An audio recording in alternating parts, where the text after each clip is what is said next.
So this lecture is going to be about intercalation compounds of graphite or intercalated compounds of graphite. तो इंटरकलेशन compounds of graphite को समझने से पहले we must know कि इंटरकलेशन होती क्या है। तो इंटरकलेशन की अगर हम डेफिनेशन की बात करें तो it simply means to insert something in between, यानी किसी दो चीज़ों के बीच में कोई तीसरी चीज़ जब हम ऐड करते हैं तो उसे हम इंटरकलेशन का प्रोसेस कहते हैं और सिंपली उसे हम इंटरकलेशन कहते हैं। अब इसको समझने के लिए लेट्स टेक एन एग्जांपल। हमारे पास दो ब्रेड्स की लेयर हमारे पास प्रेजेंट है, यानी we have a first bread layer and a second bread layer. अब इन दो ब्रेड्स के बीच में अगर मैं सैलड या मीट यहाँ पे इनके बीच में ऐड करूँ तो यहाँ पे जो कंपाउंड की फॉर्मेशन होगी it will be a sandwich,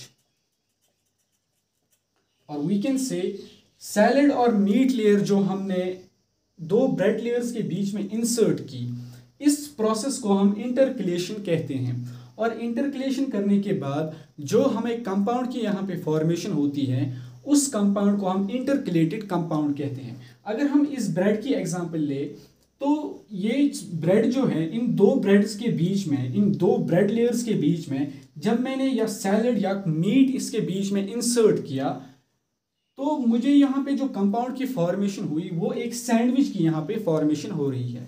similarly अगर हम इंटरकलेटेड कंपाउंड्स ऑफ ग्रेफाइट की बात करें, लेट्स टेक एन एग्जांपल। हमारे पास एक कार्बन की लेयर है, लेयर फर्स्ट, एंड सिमिलरली हमारे पास एक दूसरे कार्बन की लेयर है which we will name as layer second. अगर इनके बीच में मैं कोई एटम या आयन इंसर्ट करूंगा, यानी कि मैंने यहाँ पे इनके बीच में जब एटम या आयन को इंसर्ट किया, आई कैन से कि मैंने यहाँ पे इंटरकलेशन की। तो इंटरकलेशन करने के बाद जो यहाँ पे कंपाउंड की फॉर्मेशन होगी उसे हम इंटरकलेटेड कंपाउंड कहेंगे। एंड इंटरकलेशन कंपाउंड ऑफ ग्रेफाइट की अगर हम बात करें तो इसका मतलब होता है जब भी हम दो ग्रेफाइट लेयर्स के बीच में कोई आयन, एटम और कोई मॉलिक्यूल को इंसर्ट करेंगे तब जो यहाँ पे कंपाउंड की फॉर्मेशन होगी उस कंपाउंड को हम इंटरकलेटेड कंपाउंड ऑफ ग्रेफाइट कहेंगे और सिंपली इंटरकलेशन कंपाउंड ऑफ ग्रेफाइट, यानी कि हमने यहाँ पे इंटरकलेशन की वजह से जो कंपाउंड की यहाँ पे हमें फॉर्मेशन हुई है उस कंपाउंड को हम इंटरकलेटेड कंपाउंड कहते हैं। अब हमारे पास एक क्वेश्चन अराइज होता है कि ग्रेफाइट की ऐसी कौन सी प्रॉपर्टी होती है जिसकी वजह से हम कोई भी एटम या कोई भी आयन या कोई भी मॉलिक्यूल इनके बीच में ईजिली हम इंसर्ट कर सकते हैं। तो इसको समझने के लिए अगर हम एक कार्बन की एक लेयर यहाँ पे लेंगे, we have two layers of carbon covalent bond, और this is the layer first, this is the layer second. अब वी ऑल नो कि दो कार्बन की लेयर्स के बीच में जो इंटर लेयर डिस्टेंस होती है, यानी कि दो लेयर्स के बीच में जो डिस्टेंस होती है इन कार्बन दैट इज 1.46 एंगस्ट्रॉम। और अगर हम दो ग्रेफाइट लेयर्स की बात करें, let's suppose this is the first graphite layer and this is the second graphite layer. अब इन दो ग्रेफाइट लेयर्स के बीच में जो इंटर लेयर डिस्टेंस होती है दैट इज 3.6 एंगस्ट्रॉम अप्रॉक्सीमेटली, यानी कि 3.6 एंगस्ट्रॉम की इंटर लेयर डिस्टेंस दो ग्रेफाइट लेयर्स के बीच में पाई जाती है। तो अगर हम कार्बन की लेयर की बात करें तो इसमें इंटर लेयर डिस्टेंस काफ़ी ज़्यादा कम होती है। सो वी कैन से कि यहाँ पे strong van der Waals forces operate कर रही हैं जिसकी वजह से इसकी इंटर लेयर डिस्टेंस जो है वो काफ़ी कम होगी। वाइल अगर हम ग्रेफाइट की बात करें तो इसमें इंटर लेयर डिस्टेंस जो है वो काफ़ी ज़्यादा होती है। सो वी कैन से कि यहाँ पे weak van der Waals forces operate कर रही हैं जिसकी वजह से इसकी जो इंटर लेयर डिस्टेंस जो है वो काफ़ी ज़्यादा होती है। अब अगर हम इस एग्जाम्पल की बात करें, यानी कि अगर हम कार्बन की लेयर की बात करें तो इसमें इंटर लेयर डिस्टेंस काफ़ी कम है, तो हम यहाँ पे एटम या कोई आयन या कोई भी मॉलिक्यूल हम यहाँ पे इजीली इंसर्ट नहीं कर सकते क्योंकि यहाँ पे इंटरलेयर डिस्टेंस काफ़ी ज़्यादा कम है। तो यहाँ पे इजीली कोई भी एटम, आयन या मॉलिक्यूल इंसर्ट नहीं होता। सो और वी कैन से कि यहाँ पे कोई भी इंटरकलेटेड कंपाउंड इजीली फॉर्म नहीं हो सकता। वाइल अगर हम ग्रेफाइट लेयर्स की बात करें तो ग्रेफाइट लेयर्स के बीच में 3.6 एंगस्ट्रॉम की इंटरलेयर डिस्टेंस होती है जो काफ़ी ज़्यादा बड़ी होती है, और यहाँ पे इजीली हम कोई भी एटम या कोई भी आयन या कोई भी मॉलिक्यूल इजीली हम यहाँ पे इंसर्ट कर सकते हैं, और वी कैन से यहाँ पे इंटरकलेटेड कंपाउंड्स या इंटरकलेशन जो है वो इजीली ऑकर हो सकती है। अब डिफरेंट एलिमेंट्स ग्रेफाइट के साथ मिलके डिफरेंट इंटरकलेटेड कंपाउंड्स की फॉर्मेशन करते हैं। तो और वी कैन से कि डिफरेंट एलिमेंट्स का जो ग्रुप होता है वो ग्रेफाइट के साथ मिलके डिफरेंट इंटरकलेटेड कंपाउंड्स की फॉर्मेशन करते हैं। इनमें से सबसे पहला ग्रुप जो होता है दैट इज अल्कली मेटल्स। अब वी नो कि अल्कली मेटल्स जो है दीज आर इलेक्ट्रोपॉजिटिव स्पीशीज, और अगर हम अल्कली मेटल्स की बात करें we have lithium, sodium, potassium, rubidium, caesium. This is the group of alkali metals. और ये अल्कली मेटल्स जो हैं इनकी प्रॉपर्टी होती है कि ये ग्रेफाइट लेयर्स के साथ मिलके एक इंटरकलेटेड कंपाउंड्स की फॉर्मेशन करते हैं। और सबसे पहला अल्कली मेटल इंटरकलेटेड कंपाउंड यानी कि सबसे पहला अल्कली मेटल जो था जिससे हमने ग्रेफाइट के साथ मिलके एक इंटरकलेटेड कंपाउंड की फॉर्मेशन की थी दैट वाज द पोटेशियम।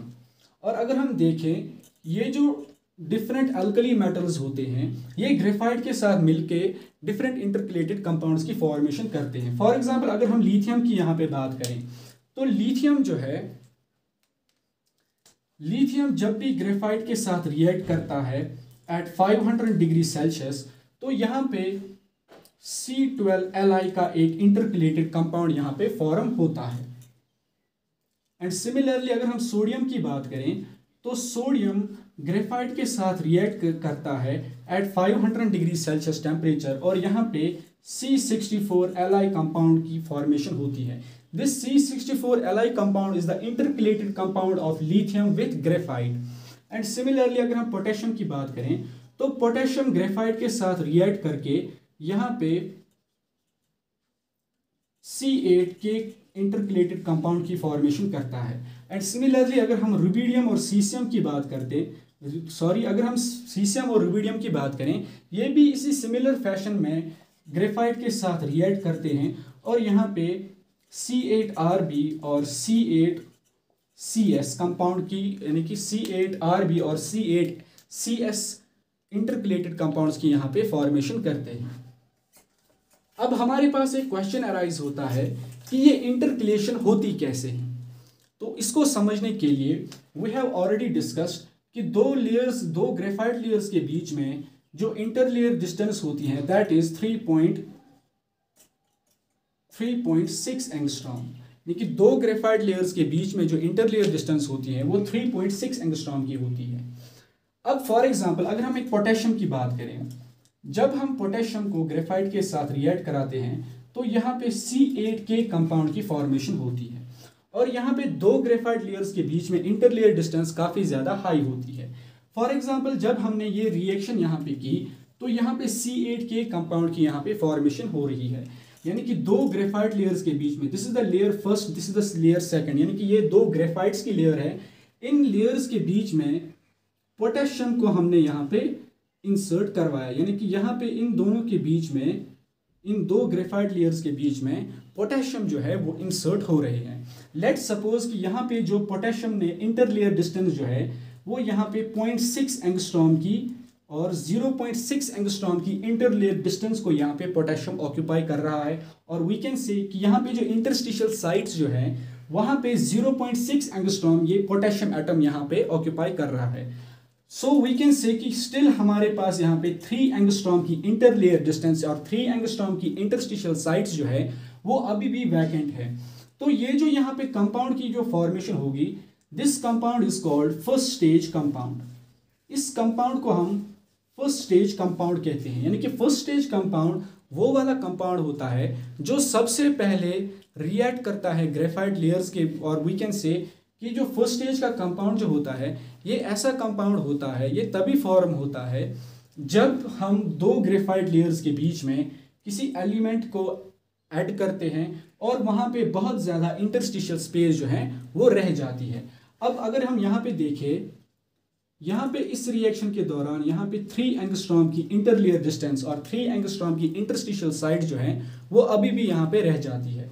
और ये कंपाउंड जो है फर्स्ट स्टेज कंपाउंड, इसका लिमिटिंग फार्मूला और इसका फार्मूला जो होता है वो C8K का होता है। अब यहाँ पे बहुत ज़्यादा इंटरस्टिशियल स्पेस अभी भी यहाँ पे मौजूद है, तो यहाँ पे इसका मतलब होगा कि हम यहाँ पे फर्दर इंटरकलेशन कर सकते हैं, यानी कि हम यहाँ पे और पोटेशियम एलिमेंट्स को इन ग्रेफाइट लेयर्स के बीच में इंसर्ट कर सकते हैं। तो यहाँ पे इस रिएक्शन के दौरान एक और कंपाउंड की फॉर्मेशन होगी और वी कैन से एक और इंटरकलेटेड कंपाउंड की फॉर्मेशन होगी जिसका लिमिटिंग फार्मूला C24K का होगा। फॉर एग्जाम्पल, अब हमने यहाँ पे एक और इंटरकलेशन यहाँ पे की, यानी कि हमने और पोटेशियम्स को इन ग्रेफाइट लेयर्स के बीच में इंसर्ट कराया, तो यहाँ पे जो कंपाउंड की फॉर्मेशन होगी, this compound will be called as second stage compound और इसका लिमिटिंग फार्मूला C24K का होगा। लेट्स सपोज कि ये जो सेकेंड स्टेज का कंपाउंड यहाँ पे फॉर्म हो रहा है, इसकी ये यहाँ पे 1 एंगस्ट्रॉम की इंटरलेयर डिस्टेंस को ऑक्यूपाई कर रहा है और वी कैन से कि यहाँ पे ये C24K जो है ये यहाँ पे 1 एंगस्ट्रॉम की इंटरस्टिशियल साइड को यहाँ पे ऑक्यूपाई कर रहा है। Still we will have 2 angstrom interstitial space left, यानी कि हमारे पास 2 एंगस्ट्रॉम की इंटरलेयर डिस्टेंस और इंटरस्टिशियल स्पेस अभी भी यहाँ पे मौजूद है। तो इसका मतलब ये होगा कि यहाँ पे हम फर्दर इंटरकलेशन कर सकते हैं। अब जब हमने यहाँ पे फर्दर इंटरकलेशन की तो ये जो यहाँ पे कंपाउंड की फॉर्मेशन होगी, इस कंपाउंड को हम थर्ड स्टेज कंपाउंड कहेंगे और ये कंपाउंड जो है इसका लिमिटिंग फार्मूला C36K का होता है। C36K, लेट्स सपोज कि ये जो C36K कंपाउंड है ये भी 1 एंगस्ट्रॉम की इंटरलेयर डिस्टेंस को यहाँ पे ऑक्यूपाई कर रहा है। तो अभी भी हमारे पास यहाँ पे 1 एंगस्ट्रॉम की इंटरलेयर डिस्टेंस जो है वो अभी भी हमारे पास वैकेंट है और वैकेंट इंटरस्टिशियल स्पेस जब भी होगी तो इसका मतलब ये होगा कि हम यहाँ पे फर्दर इंटरकलेशन ईजिली कर सकते हैं। तो यहाँ पे जब हम फर्दर इंटरकलेशन यहाँ पे करेंगे तो यहाँ पे जो कंपाउंड की फॉर्मेशन होगी उसे हम फोर्थ स्टेज कंपाउंड कहेंगे जिसका लिमिटिंग फार्मूला C48K का होगा। C48K। नाउ अगर हम यहाँ पे देखें कि ये जो 2 ग्रेफाइट लेयर्स के बीच में जो डिस्टेंस थी वो सारी फिलअप हुई और वी कैन से कि ये जहाँ पे जो इंटरलेयर डिस्टेंस थी और यहाँ पे जो इंटरस्टिशियल साइट्स थी वो सारी ऑक्यूपाई की है पोटेशियम ने। और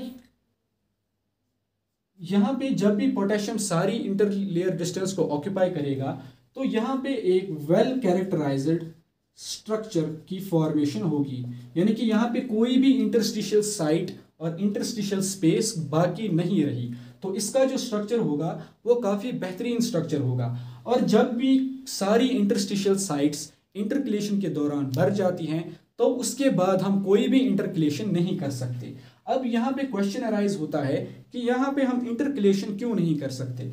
लेट्स सपोज कि अगर हम यहाँ पे एक और पोटेशियम एलिमेंट को यहाँ पे इंसर्ट करेंगे, क्योंकि यहाँ पे कोई भी इंटरलेयर डिस्टेंस प्रेजेंट नहीं है, अगर हम यहाँ पे पोटेशियम एटम को यहाँ पे इंसर्ट करेंगे तो यहाँ पे इलेक्ट्रिकल न्यूट्रलिटी की प्रॉब्लम यहाँ पे ऑकर होगी और वी कैन से कि इसका जो वेल कैरेक्टराइज्ड स्ट्रक्चर जो था वो अब डिस्टॉर्ट होगा क्योंकि यहाँ पे इलेक्ट्रिकल न्यूट्रलिटी की प्रॉब्लम ऑकर हो रही थी। So this is how intercalation is done.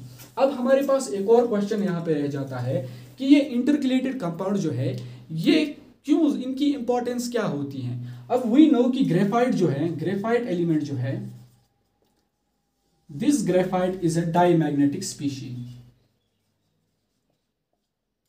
ये ग्रेफाइट जो होता है ये ग्रेफाइट डाईमैग्नेटिक होता है। वाइल अगर हम इंटरकलेटेड कंपाउंड की बात करें, let's take an example of an intercalated compound of graphite. ये इंटरकलेटेड कंपाउंड जब भी ग्रेफाइट फॉर्म करेगा it will always be a paramagnetic species. और अगर हम इस इंटरकलेटेड कंपाउंड्स की बात करें, और सॉरी अगर हम ग्रेफाइट की बात करें तो ग्रेफाइट जो है इसकी कंडक्टेंस जो है वो ज्यादा होती है और वी कैन से कि ग्रेफाइट जो है ये इलेक्ट्रिसिटी को इजीली कंडक्ट कर सकता है।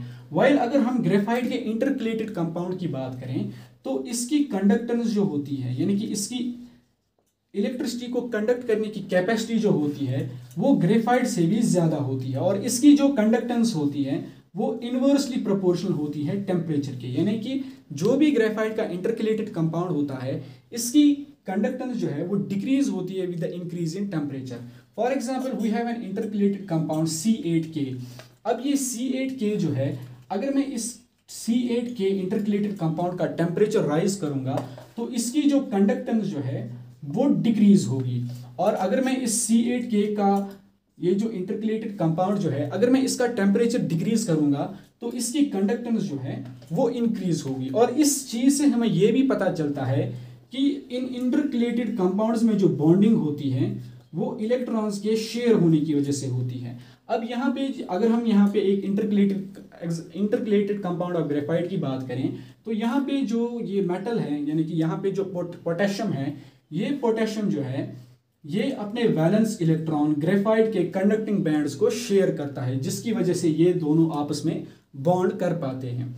और इन इंटरकलेटेड कंपाउंड्स जो ग्रेफाइट के होते हैं विथ अल्कली मेटल्स, इनको हम रिप्रेजेंट करते हैं Cn नेगेटिव M पॉजिटिव। अब यहाँ पे C जो है, C stands for the graphite, और simply you can say C जो यहाँ पे है इट इज द कार्बन, और कार्बन जो है इट्स एन इलेक्ट्रोनेगेटिव एलिमेंट, यानी कि ये इलेक्ट्रॉन को इजीली डोनेट नहीं करता, और वी कैन से कि इसमें इलेक्ट्रॉन को डोनेट करने की टेंडेंसी नहीं होती है।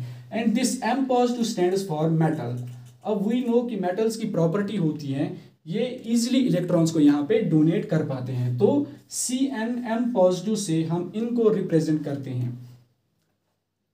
और अगर हम इसके एक और पॉइंट की बात करें तो ये जो इंटरकलेटेड कंपाउंड जो होते हैं ये हमेशा इलेक्ट्रो पॉजिटिव एलिमेंट्स ही फॉर्म करते हैं, यानी कि इलेक्ट्रो पॉजिटिव एलिमेंट जो होंगे वही हमेशा इंटरकलेटेड कंपाउंड्स की यहाँ पे फॉर्मेशन करेंगे। So that was all about intercalation of graphite.